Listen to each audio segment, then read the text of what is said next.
Hey guys, it's time to go diving. Matt Myers here with Flippers Diving in Jacksonville, Florida, and we got another cool one for you. Big shout out to Nautical Divers.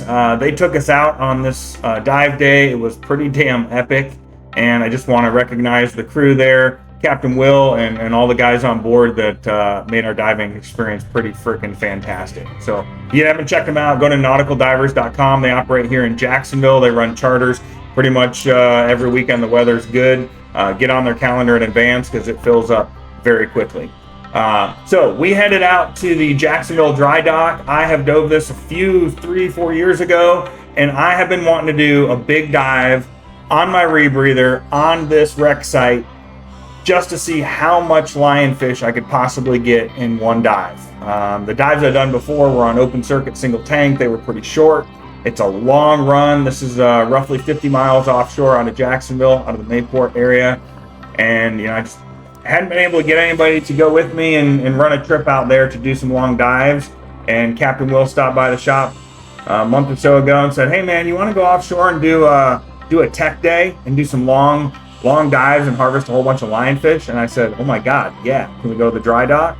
And sure enough, that's where we ended up. So we got up at 3 a.m., hit the water, and here we are out on the Jacksonville Dry Dock. Okay, hold on. So you might be asking yourself, what is a dry dock? Well, this is a dry dock. By definition, a dry dock, it's a dock that can be drained to remove a ship from the water, providing access to the entire hull so they can do repairs, painting, construction, whatever. And that's what we were diving on, is a dry dock that actually was sunk. Here's an actual picture of it back in 1989 by the Jacksonville Offshore Fishing Club as an artificial reef. So this dive site's pretty incredible. It's a 608-foot long dry dock. It's about 124 feet wide and originally stood 57 feet tall. So this thing is massive. Even though there's not a ship in it, the thing itself is a really amazing dive site. Obviously, it's been underwater for 30-something years. There's been a lot of deterioration. One side of that dry dock is still standing upright. The other side has fallen over. But man, it is a freaking cool dive, and it is just slam full of marine life. I mean, you can see it here in the video. Not only are there lionfish everywhere, but you're seeing gag grouper, you're seeing Goliath, you're seeing snapper. I mean, you are seeing everything. I saw some sheep's head on this dive that looked like they were on steroids. I mean, they were freaking big. Now, my purpose on this dive was purely lionfish. I'm hunting on a rebreather, so that's what I'm limited to, but I wanted to see, doing a long dive, how much could we actually load up? So my dive plan was 60 minutes on bottom. We're running at a depth of about 120 feet. I think our max was about 130. You can definitely hit 140. There's some spots around the edges or at one end or the other that you can get that deep. But so we ran 120 and 60 minutes on bottom, which gave us just under 60 minutes of deco. My intent here was to run my 2 lionfish containers. I started out with my Zookeeper commercial bag, and really I dislike that thing. It's really bulky. It does not travel well. So my goal was, let me fill this thing up first, and that way I can get rid of it. And then I've got my lionfish locker, which is really my go-to container. It's clipped off. You can see it there, clipped off on my hip, which is awesome because it's got a commercial bag as well, but it's stowed up inside of that container. I mean, really any lionfish container you take on a dive like this, even if you're just doing a single tank, like, you are going to load that thing up. So I always tell people, when you're buying a lionfish locker, just get the 30-inch one, get the big one.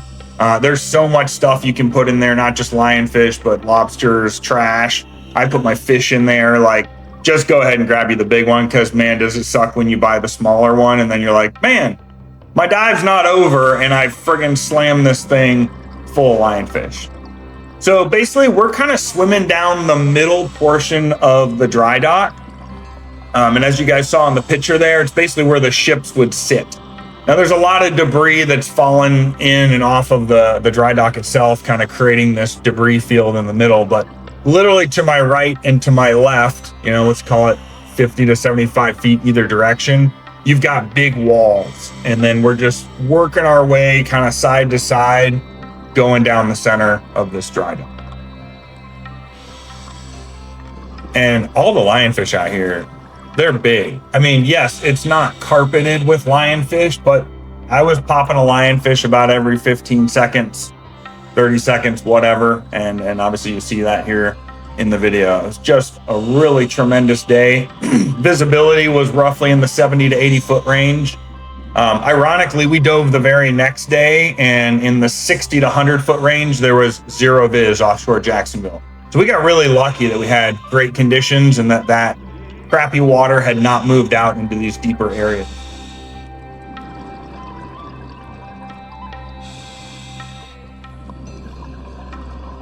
So my buddy is on a set of double 104s and carrying an oxygen bottle for deco.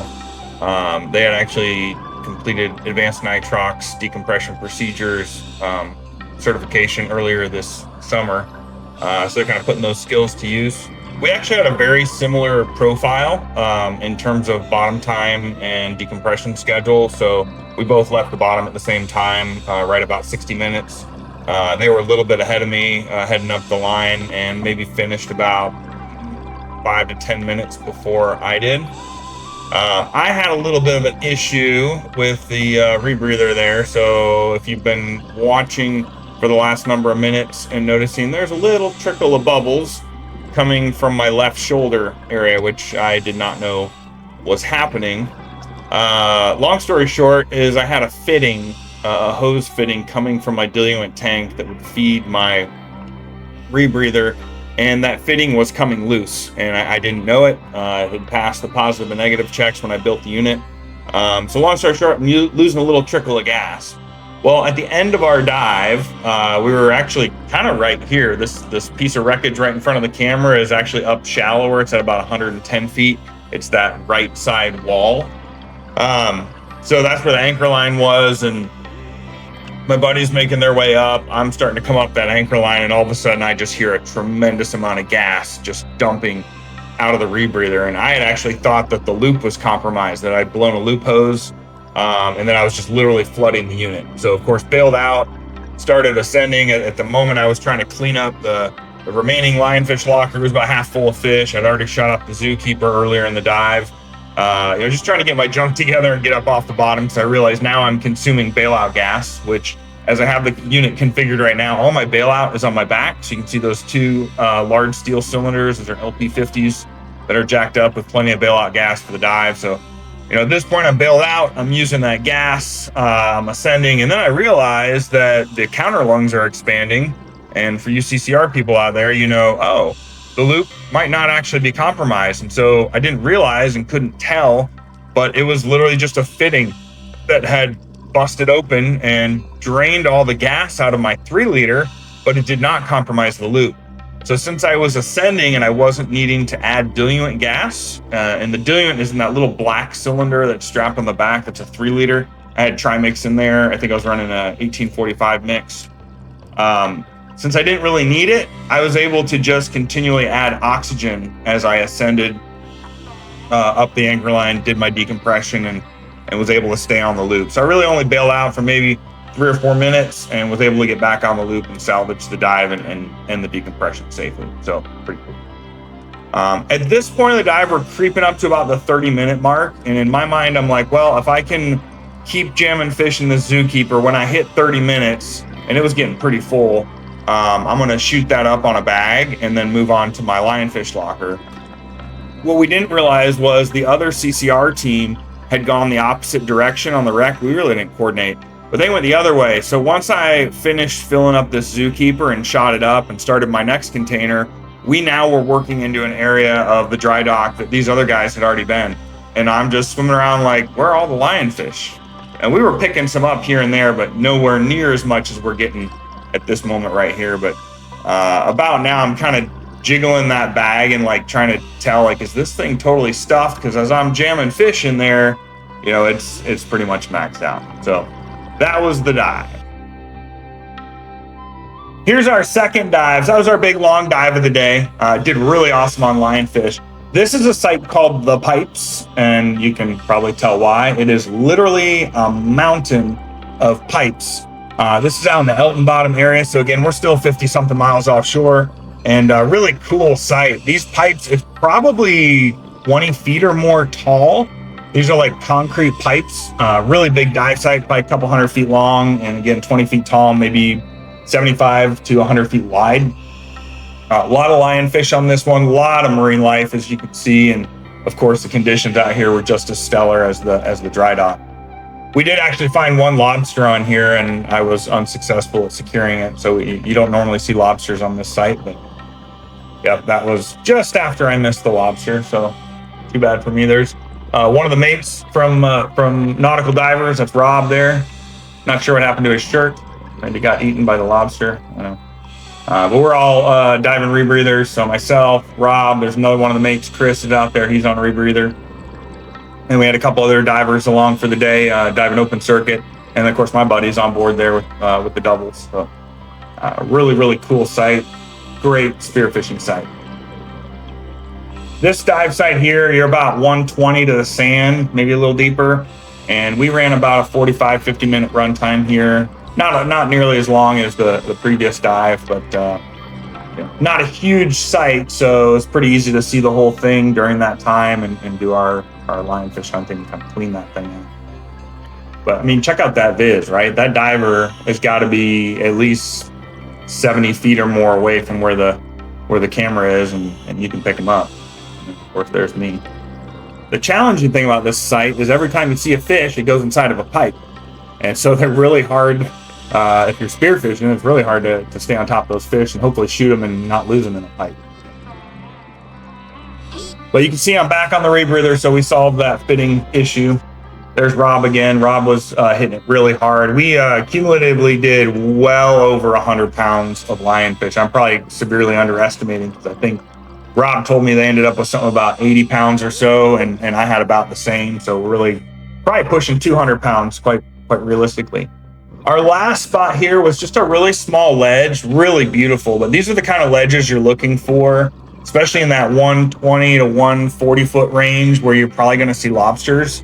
Really low lying ledge that cuts back under. These are all limestone ledges.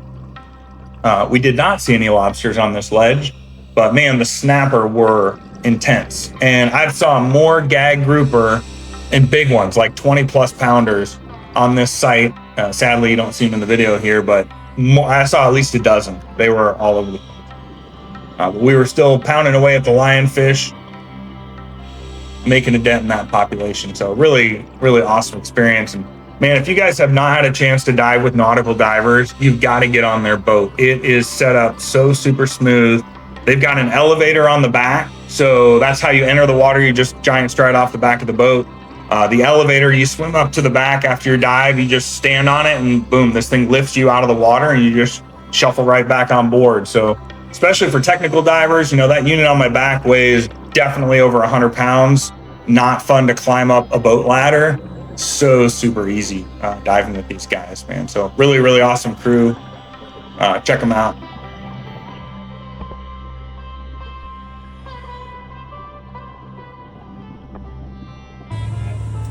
And just a little video from topside, but that to me, they're the elevator to get you back on the boat is right behind you.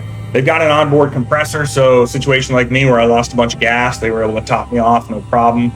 Really comfortable interior. After the dives, they generally throw pizzas in the pizza oven, and man, it's just super smooth sailing. So when you're going that far offshore, you know, you got a few hours before you get back to the dock. So much more comfortable riding with the way these guys are set up. And it's a pretty fast boat too. So hope you guys enjoyed the video. Really want you to check out Nautical Divers. They've been a great partner to us. And hopefully you guys join us for some more dives down the road. Please subscribe to the channel if you want to see some more great footage. We've got more coming. The dive season is not yet over.